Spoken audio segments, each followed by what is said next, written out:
Where your treasure is, there will your heart be also. God has hidden unlimited treasures in His Word. Every time we open it, we can discover a new treasure, or admire an old one. What will we find today? Let's dig in. Here's Carla Early with Treasure Hunt in the Word.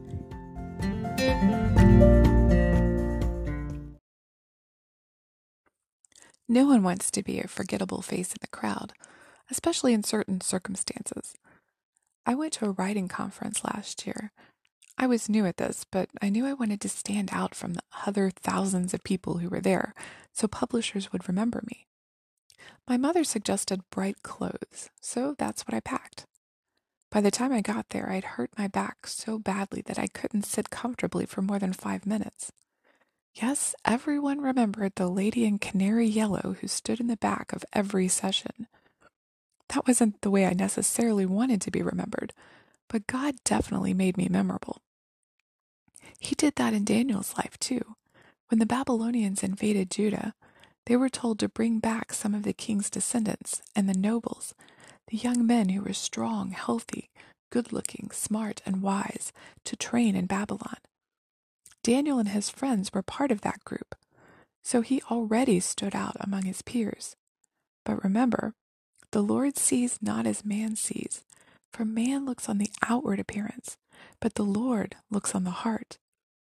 The Babylonians chose them for their outward appearance and actions. God chose Daniel for a completely different reason. We see a glimpse of that in Daniel 1:8. It says, "But Daniel purposed in his heart that he would not defile himself with the king's food." God saw Daniel's determination to obey him and his law, even in these foreign circumstances. In response, God gave Daniel favor with the chief of the eunuchs, the steward, and later the king.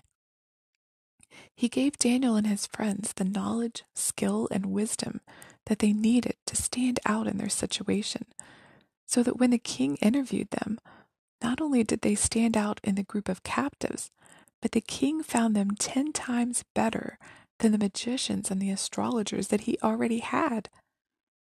This set them up to be part of history in many special ways. Not that God will make us advisors to the president if we obey him and love his word, though he might, but he will make us stand out like he did Daniel. He will give us knowledge, skill, understanding, and wisdom as we obey him and apply his words to our lives.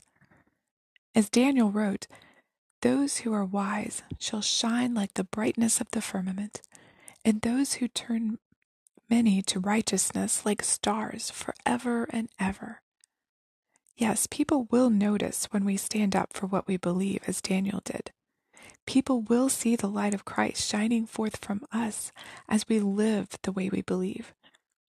Do others see that light in and through you?